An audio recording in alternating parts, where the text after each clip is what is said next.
Hello, everybody. Welcome. You may be listening live here in the Seattle area on 1150 AM KKNW, or perhaps on Transformation Talk Radio around the world. You might be watching live on Facebook Live, on my professional page, or on Transformation Talk Radio. You might be listening after the fact on one of the dozens of podcasts it sends up. But wherever and whenever you're joining us from today, we're grateful to have you here. And we're going to be talking about bringing this concept of spirituality into every day, every moment. But before I introduce our guest, I want to say hello to the people behind the technology, Benny Mathers. Hi, Benny. Hi, Christine, and happy March officially to you.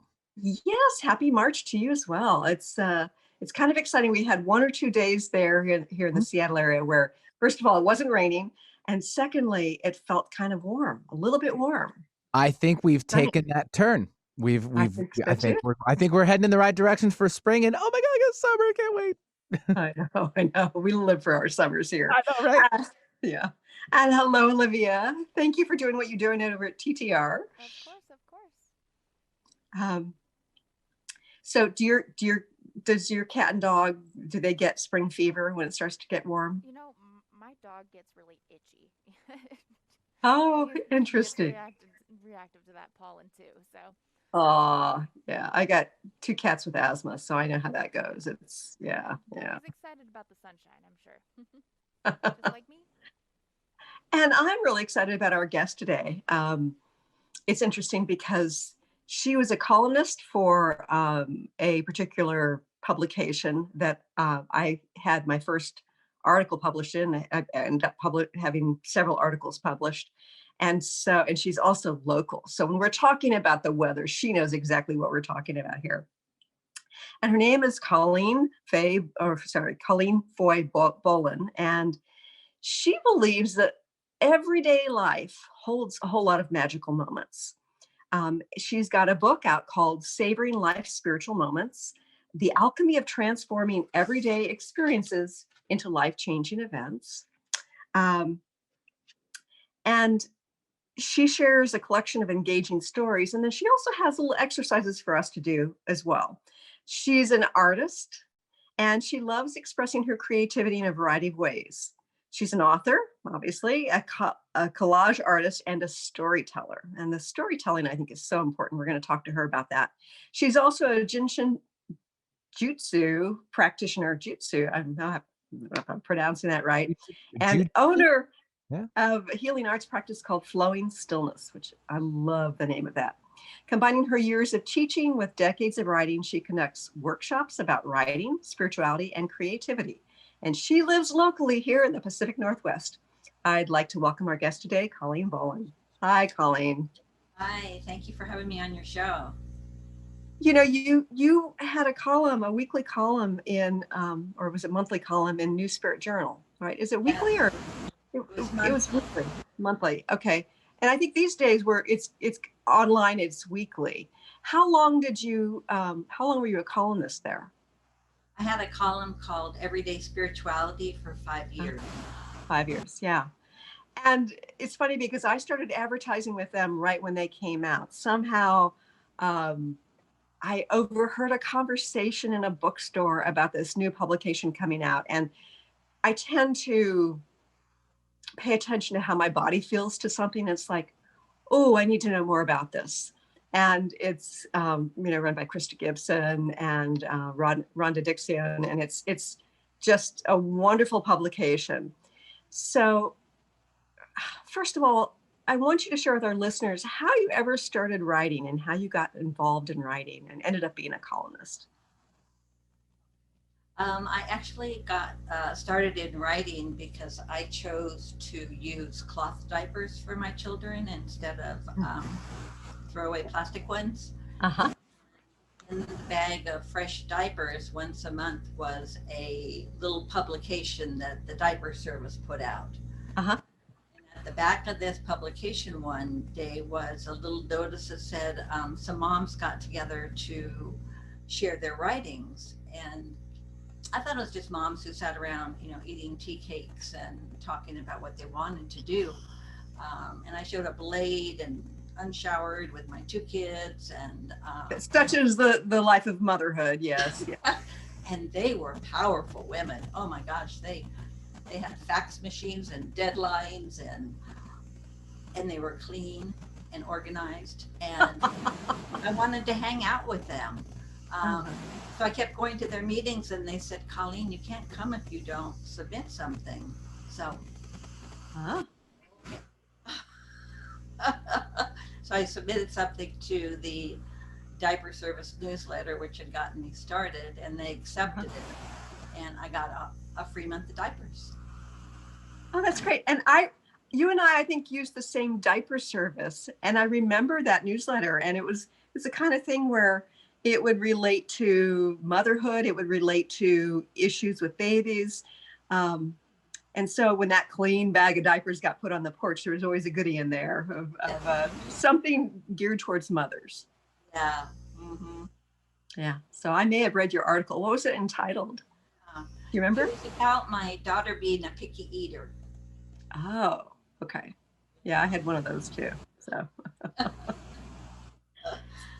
so, like many people, you talk about in your book about how you went to lots of workshops, workshops on spirituality. And I think what happens for a lot of people, whether they're learning healing or approaches to becoming more conscious, they go to the workshop, they feel really enlivened, and then they go home and not much changes.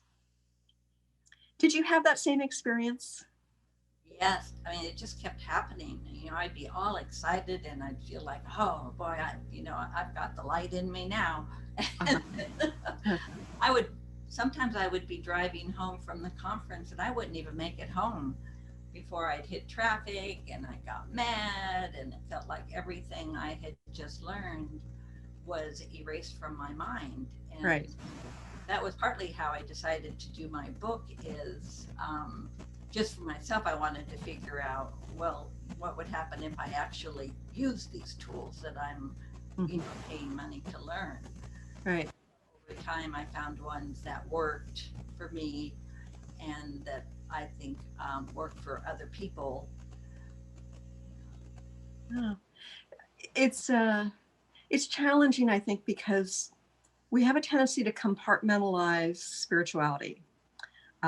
I have a real issue with that, because I think that the juiciest spiritual moments happen when we're going about our daily life. It has nothing to do with the meditation room per se. It has to do with how we're engaging with life at the moment. And here comes my cat, Indy. Speaking of engaging in the moment, how was it you went from being frustrated with traffic after your seminars, feeling like none of what you experienced that made you feel so good stuck? How'd you go from that to embracing spirituality on a moment-to-moment basis in life? The first thing I had to do was to become aware of my process and what was going on. Because until I knew what was happening, I had no hope of changing it. Mm-hmm. And so I just picked like issues that were kind of major for me. So I tended to be a little bit of a Eeyore, the depressed donkey and Winnie the Pooh. Yeah. I could find negativity in anything. I mean, you throw me a birthday party and I'll find something wrong with it. Uh-huh. And I had this horrible critic in my head. She was very, very mean. And I knew she's lived in my head too, I'm sure. Oh, maybe. But I also knew I had this wise woman voice in me that I didn't get to hear very well because the other one was so loud. So I picked a few things to work on. One was when I would drive and people would cut me off, I would get angry. But it was just like a flash. And so it was like, well, what if I try and unwind that? Is there a feeling that I'm feeling before, I get angry? And so I had to experiment with myself and just kind of wind it back until, oh, my chest is getting tight. My face is getting flushed, my jaw is tight. This means that I may be getting angry. What can I do to stop that? And for me, singing with the radio is a really great one. Deep breathing, looking around for something that I appreciate. Right now here in Seattle, the spring flowers are starting to come out. Yes. Something like that can turn it. And so I kept doing that with different things. And I used a lot of that information in the articles that I wrote for Spirit Journal.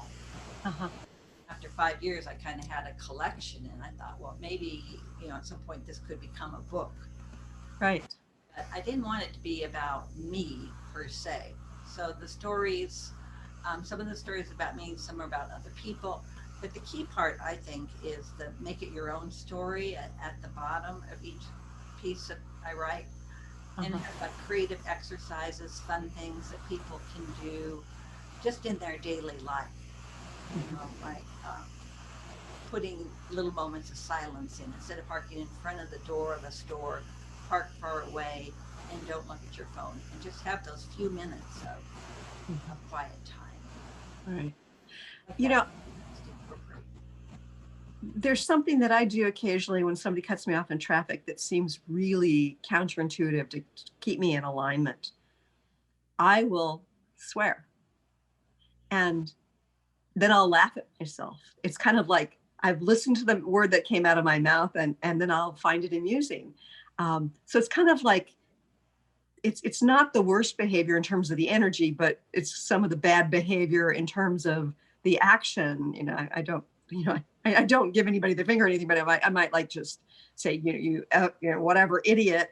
And then the observer in me will see how human I'm being and find it totally amusing. And that dichotomy kind of re-engages me in a more centered way. And I never would have expected that, years ago when I started taking those seminars, thinking swearing is going to help me stay more grounded and spiritual. That just shows how personal it is, that what works for one person will not work for the other. And so we just need to figure out our own systems and what works for us. Right. And I think that we have a tendency to take ourselves very seriously within the context of, quote, being spiritual. Can that cause problems if we are so serious about it all when we're trying to experience spirituality in our lives? Well, that reminds me of a topic that relates to your book, the idea of seeking, where you're like really intensely looking and focused and kind of believe. And I've been this way myself, so I understand it. That there's an end point.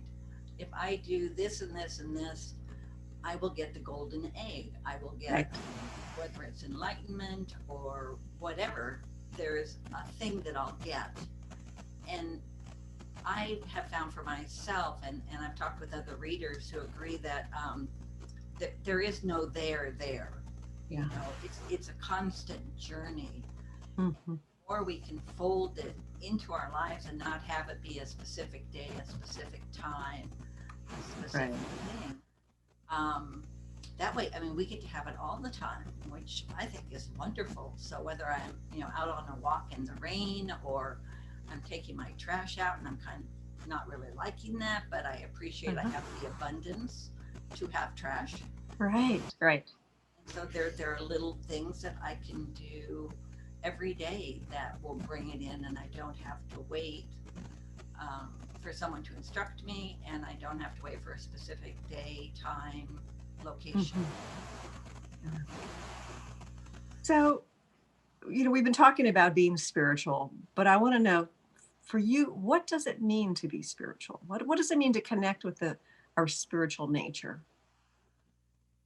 I was raised to be Irish Catholic, and my family was very, very involved with that. And when I realized that wasn't for me personally, I thought I had to throw out all religion, because that's what I had learned, that it was the only true church. And so if you throw it out, there's nothing else around. Right. I lived for a lot of years without any spirituality, and I really wanted it, but I didn't know where to get it. Mm-hmm. It was the summer that my two best friends were diagnosed with terminal cancer. Two of them. Oh. It broke me open, and all of these people that my friends knew were coming in and saying, well, there's this spiritual idea and that spiritual idea, and I was so broken, I was open to what they were saying. And so I saw how, I couldn't change what my friends were going through, Mm-hmm. but I could help make them happier during the time they had here. Right. And I could help their family, and I could help myself. And to me, spirituality is internal. How do I feel being in my own body? Do I feel like scratchy and out of sorts, or do I feel peaceful and calm and competent, and I just prefer feeling happy and finding joyful things on a daily basis. Right. And I love that you're talking about being in your body, because I think that for so many years, for decades probably, within the consciousness movement, the focus was sort of reaching outside of the body, so to speak. And I think that at this stage, it's really important for us to be grounding that higher frequency vibration into the body in order to not only change our lives, to change our planet, right? We've got to be lightning rods. Why is it to you important to be at peace in your body? That, what is that about? My body is a barometer for me, Mm-hmm. and sometimes it'll just like vibrate, and then I know things are not as copacetic as they ought to be, and I need to sit quietly or go for a walk, or maybe I need to eat something. But I kind of have an alarm clock that goes off. And I also have gut reactions where sometimes I'll walk into a store and go, oh, no, gotta leave the store.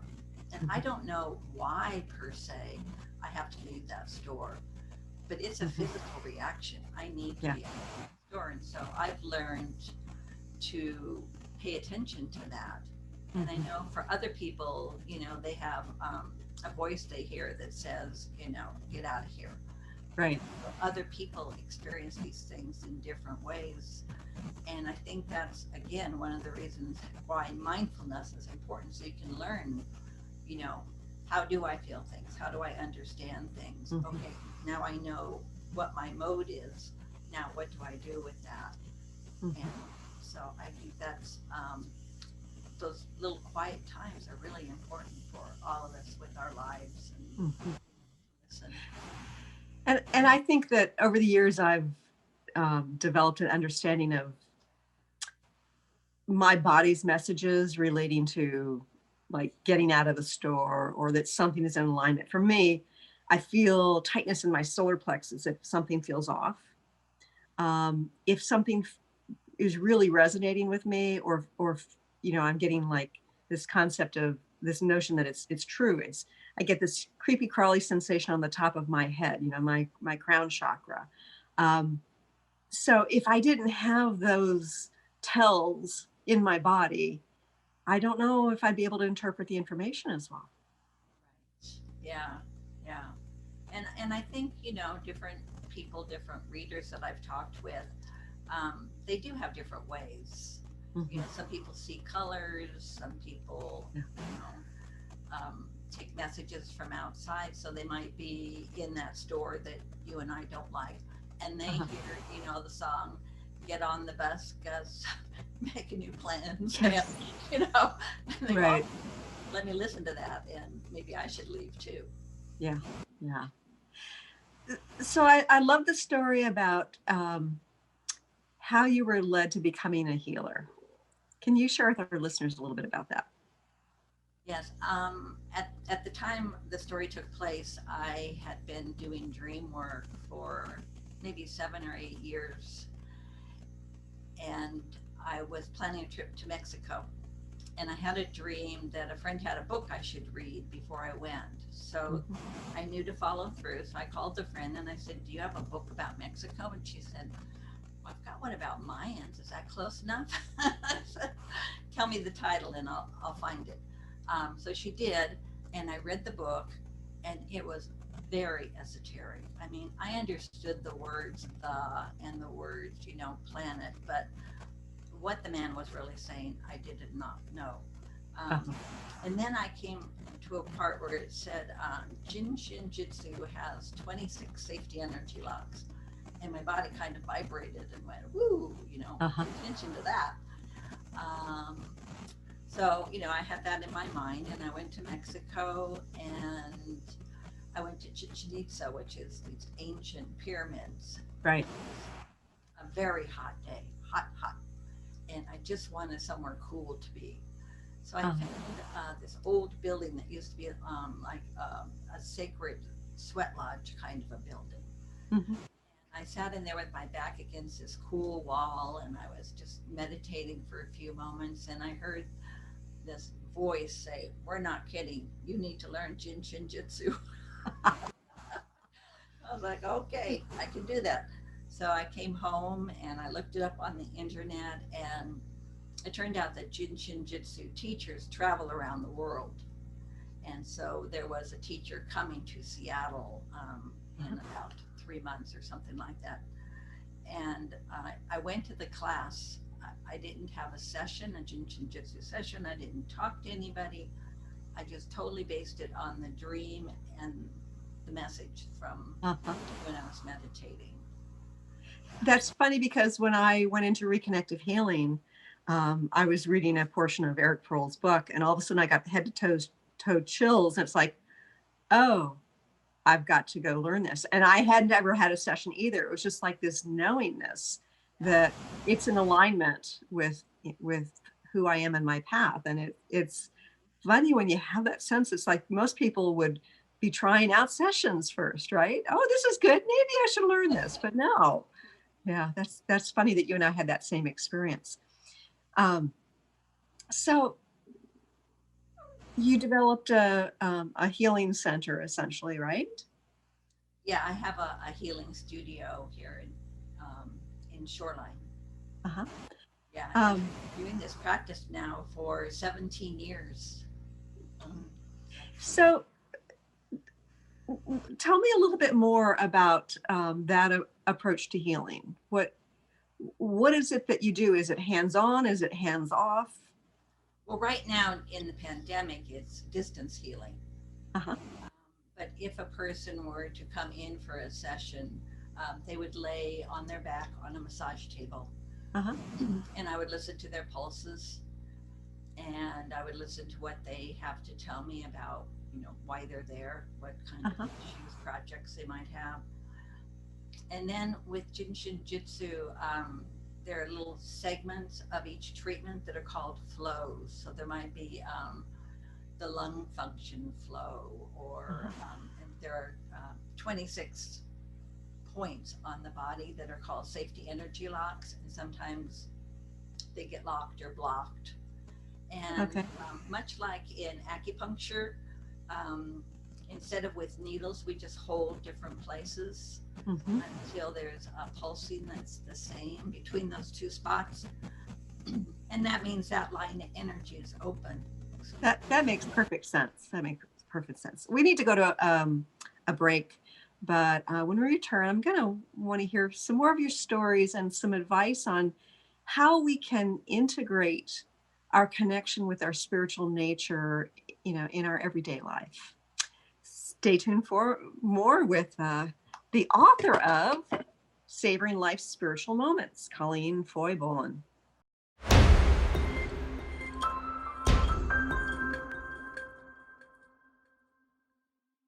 Welcome back to the Christine Upchurch Show here on KKNW AM 1150 in the Seattle area and Transformation Talk Radio around the world. And of course, Facebook Live. By the way, if you're watching on Facebook, can you please watch over on my professional page and click like if you haven't liked the page yet. Appreciate that. And also we have a YouTube channel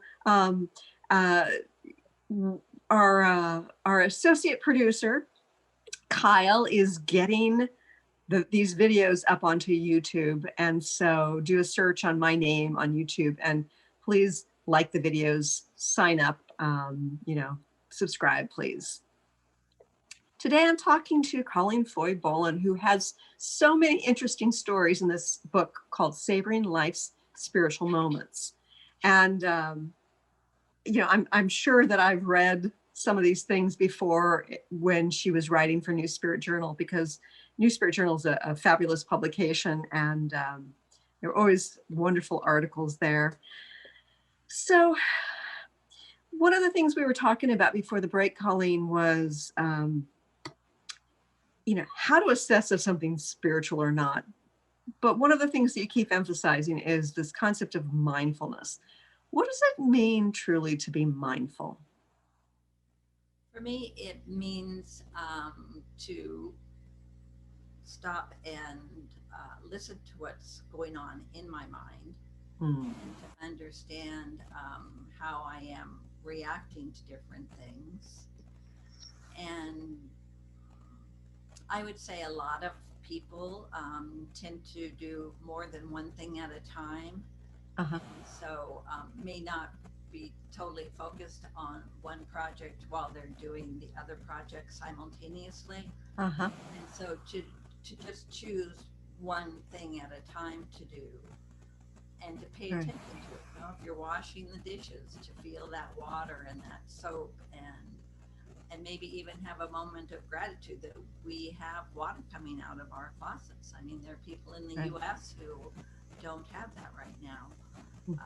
And so, there are ways just to live our lives where we can pay attention to what is happening in the now, and how we are personally, relating, responding to that. By the way, Olivia, I am not seeing Colleen on my video feed now, and I haven't done anything to change it. I still see her just fine there, Christine, so. I'm not seeing her. Well, I mean, I got you on my end. If you want to just kind of continue on with an amazing interview. Okay, so, sure. Buddy, once upon a time, it was all audio, and now I can't see Colleen's face. It's like, wait a minute. So I absolutely agree that when we focus on the moment, Colleen, that there's so much nuance, there's so much fullness to each and every experience. It's kind of surprising, like how, I'm certainly not mindful all day long as much as I may try, but when I am, it's kind of surprising, like, oh, I start to feel the texture. I start to hear certain sounds. It's a very different experience than just sort of going about the daily routine, doing what I always do, and not really thinking. It's kind of like when you get into a car, you can go from point A to point B and realize, I don't even remember the drive in between because of where my mind was at. Are there certain exercises we can do in order to kind of train ourselves to become more mindful throughout our day? Yes, there are. And in my book, I have a number of different ideas. One might be when your phone rings, instead of answering it on the first ring, taking a moment to take, a couple of breaths and then answering it. And that'll give you time to center yourself, or whatever this phone call may entail. And if you're going on a walk, you might want to not wear headphones occasionally, and just pay attention to what are the sounds. I mean, right now with spring coming on, there are all these great bird sounds, and frogs too. Yes. And just paying attention to some of those things. I see it as taking like little slivers of time and just kind of checking in. It could be just a millisecond, and just taking that breath and just stopping and maybe looking around or just feeling your body grounded to the floor, and then moving forward. It doesn't have to be a huge, big production. It can be something that's just incorporated into your life. You know, before I walk out the door, I take a breath. Before I, you know, park my car, I look to see, you know, can I put in a few more steps where I have time to just think about what's going on in my world. Right. If we don't think about what's going on in our worlds and our lives, then we don't know that we have a choice in how to change it. Said before, you know, we need awareness. Yeah. I can't change something if I'm not aware of it. Right. And by the way, I can see you again, which is great. Not sure about the technological glitch. I love the fact that part of this is also connecting with your dreams. You've got an amazing story about how you and your family's life was perhaps saved by a dream. Can you tell us a little bit about that? Yeah, I had a baby, a newborn baby, and one night when I went to sleep, I had a dream that there was a house fire. And so I mentally started planning out, you know, wow, you know, where will I go? What will I do? And I woke up and, you know, it was just a dream. You know, I'm okay. But I was very upset about it because it was very visual, and I really did like plan out the escape route, and I just felt like I wanted something positive to come from that negative dream. Sure. So I went around that day and I changed all the batteries in the smoke detectors.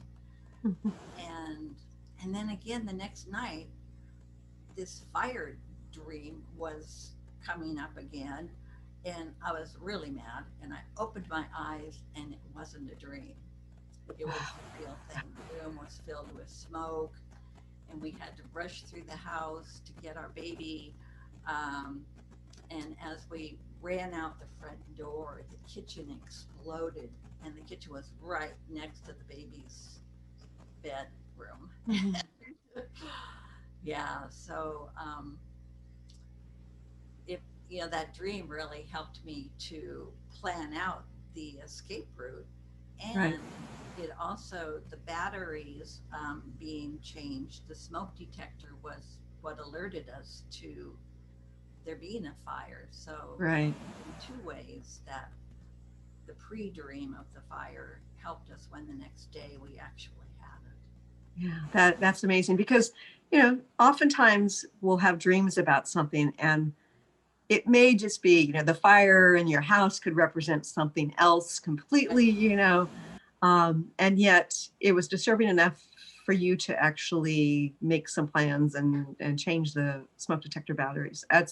That's an amazing story. Your connection to your dream, your knowing that your dream is meaningful and taking action based on that, probably sounds like it saved your baby's life. Right. Yeah. Wow. No, the fire was coming down the stairs right by her bed. I mean, like right by her bed. Wow. And then when we opened that front door, everything just exploded. Yeah. So I know that you were married, and then eventually you got a divorce, and I know that, you know, I've been through that too. It's a difficult and yet very fertile process, right? It's an opportunity to examine so much about life. Can you tell us a little bit about your experience, about, you know, if that contributed to your connection with your spiritual nature, and if so, how?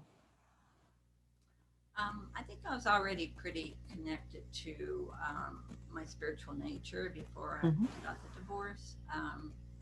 I wasn't as connected with my everyday person. When I first separated, the first time I went to the grocery store, I walked in and went, I wonder what I like to eat. Yeah.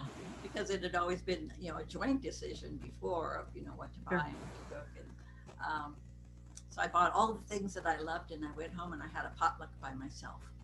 Oh, I love it. Yeah. And for me, it's funny because I went through a stage where I felt like it had been like in the past, symbolically, I had been on a motorboat with a GPS, knew exactly where I was going, what island, what location.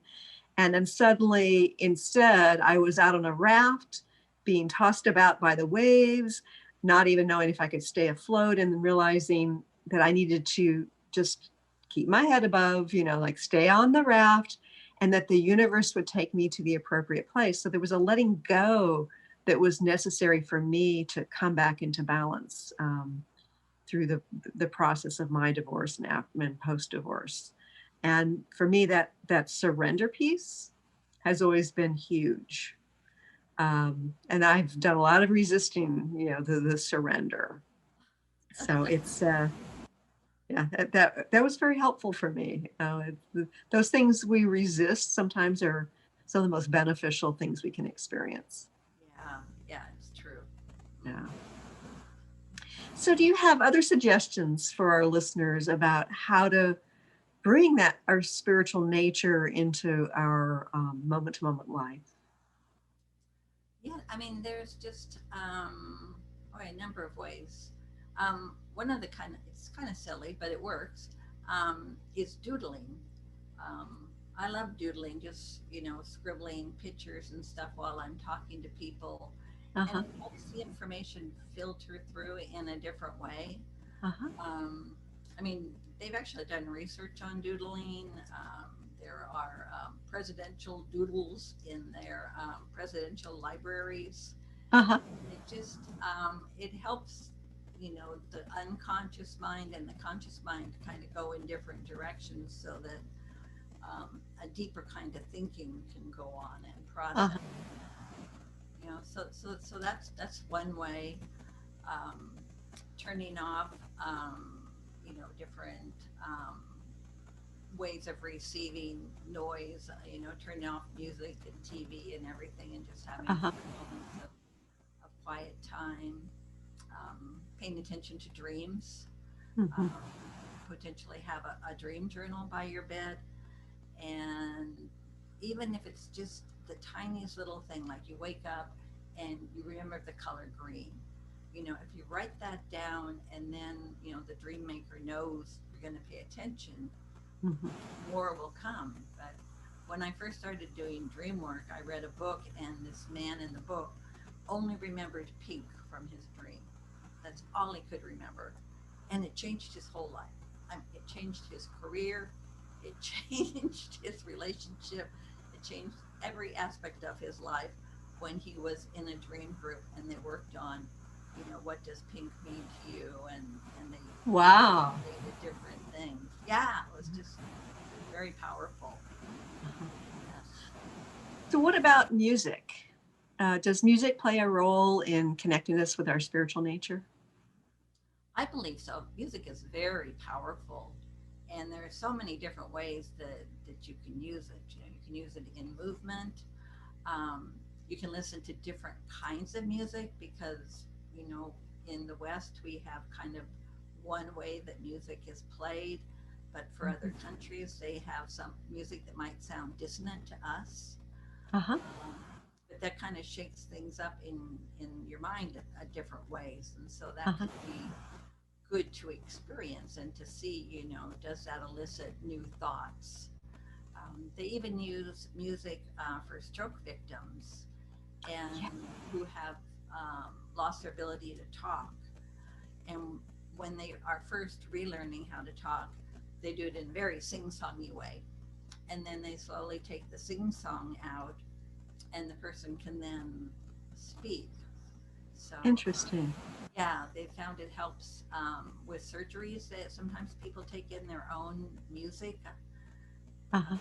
so that when the surgery is going on, their unconscious mind has that music that allows them to be calm. Uh-huh. And what about humming? I was fascinated by the fact that you were suggesting that helps bring us back to our mindfulness, or it helps shift the physicality of our emotions. Can you tell us a little bit about that?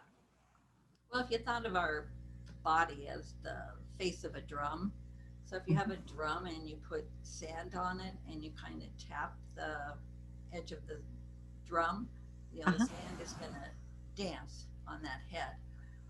And so, with our body, we got a lot of water in us. Right. And if we're humming, then we're changing the vibration of the fluids in our body. Our skin might be, and our cells might be reacting. So it helps shift things. It's like in the title of my book, one of the words is alchemy, and I really love that because it takes this and it turns it to that. Right. One thing and it transforms it. And music can do that, whether you're humming or you're singing or you're playing an instrument. Having that vibration change in your body is going to change the way that you're feeling and the way that you're perceiving things in that moment. That makes perfect sense. And sometimes I find that when I'm inspired to listen to certain songs, that in turn inspires me to move in certain ways, which may end up like, working out a kink in my back or something. And I've got a good friend who she gets downloads that are song based, like, oh, the song that I'm hearing is blah, blah, blah. And then she'll have to like say the words to the song or look up the words in the song. And there's often a message for her in there, it's, and some of them are like really old songs, and yet, there it is. And so I find that fascinating because music has been a part of culture, forever, probably. And the vibration, the drumming, the singing, that makes perfect sense. It shifts our frequency. Yeah. I have an inner jukebox is what I call it. And the songs will go off and I'll stop and listen to it and go, oh, okay. Yeah. I need to shift what I'm doing here because right. It's kind of like a message song. And I get that on the radio. Sometimes when I'm driving, I'll listen to the radio, or I will be listening to like Pandora or something. And all of a sudden I'll get a message through a song. And it's like, oh yeah, I needed to hear that. Thank you. Thank you. Before we go any further, I want to make sure that our listeners and viewers know how to connect with you and what it is you offer. What's your website? Yes. My website is Colleen Foye Bollen.com. So it's Foye. It's the middle part. Yeah. So Bollen. Correct. Yes. And I also have an Instagram account, Colleen Bollen. It's pretty new.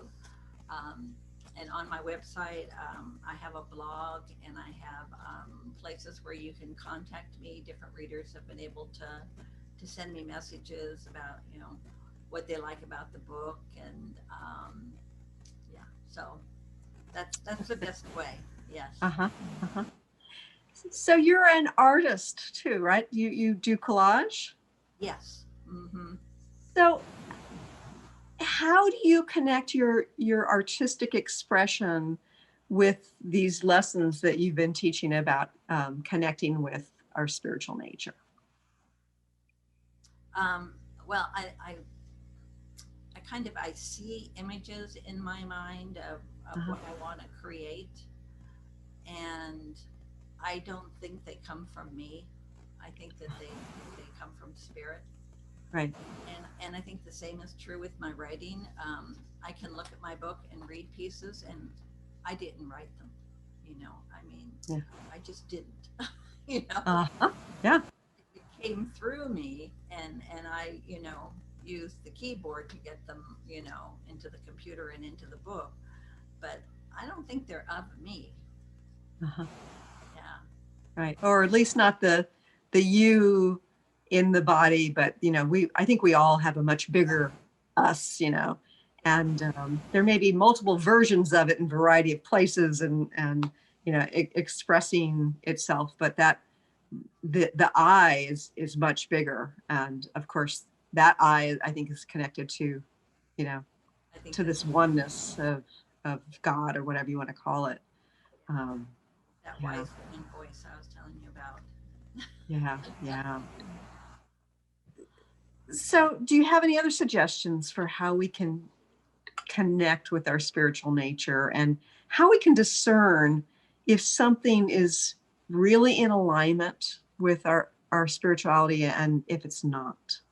I think that, you know, experimenting with different things is probably, you know, one good thing. I can remember one time and I have the story in my book of going to a rest stop in Oregon, and there were like these 6 really burly guys with snarly expressions on their face, and we pulled up our car and went, "Ooh, I don't know." But we really needed to stretch, and so, you know, we got out of the car. But I was thinking, you know, when I was in that car, and I was like, you know, I'm feeling, you know, fear. Why am I feeling fear? What do I want to do with that fear? And so instead of just, you know, "Ooh, I feel fear, let's back up and get out of here," you know, I was willing to sit with it and think about it, you know. And I had just heard a woman talk who had been in prison for 20 years for a crime she hadn't committed. Oh. And when she got out, she realized, I mean, what she saw around her were all these people who had imprisoned themselves within their minds. And I'm seeing all of these people who are more imprisoned in the outside world than I was when I was in jail. I mean, they don't allow themselves to think beyond, you know, a certain point. They don't open up their minds and think, what are my options? What choices do I have here? And so I think, you know, if you're going to change in your life, and whether it's to bring in spirituality or something else, you know, you need to explore, you know, read books, talk to people, practice, you know, do I like meditating sitting down? Does that not work for me? Am I better if I walk and do things? Maybe that doesn't work for me. Maybe I'm somebody, I need to do muscle things. Like for me, swimming has always been a really good place to work out issues. Yeah. And I find it interesting that, I mean, I think meditation is very valuable, can be extremely valuable, but I think that people often have this perception that if they haven't been doing the so-called spiritual things, then they're not connected to spirit. And it's really a backwards way of looking at it, you know, because it's to enhance as opposed to being the connection. You know, we have the potential to always be connected. Right. Yeah. And I don't think, I know I don't do it 100% of the time. I don't think that I'm ever going to reach a point where, you know, I am elevated over other people. I see this whole process as something that makes my personal life more enjoyable. I'm happier. I'm more at peace in my body. I've learned to quiet the mean inner critic in my mind. Hear the peaceful person, you know, who lives there as well. And for me, that's spirituality. Yeah, I love that. You've mentioned peace, I think 3 or 4 times in this conversation. And I think that is a wonderful state of being when we are there. And what a fulfilling, I mean, I know it's all a journey, but what a fulfilling goal to have is to have more inner peace, regardless of, you know, whether you are feeling a lot of connection with your intuition or, you know, you're having these so-called spiritual experiences. That peace sounds like a profound thing to have more of in life. Right. And it may be a millisecond, but feels good when it comes. It does. It You know does. that it's a possibility. Yeah. Yeah. And that's something I think we all need more of right now. You know, we've had all these lockdowns and there's been all this fear associated with COVID. Peace sounds mighty good. So I just want to mention your website again, Colleen Foye, Foye Bollen, BOLLEN.com for our listeners and viewers. And I want to thank you for joining me here today. And for, you know, I'm sure I've been learning from you since way back with New Spirit Journal, and it's been great to kind of reconnect in that way. And it's been great to have you on the show today. Thank you. Well, thank you so much for having me. Appreciate it. And I want to thank our listeners and viewers. Again, I know that there were some of you who got on and subscribed to the YouTube channel. Thank you for doing that. And I look forward to talking to you again soon. Thanks so much for tuning in today.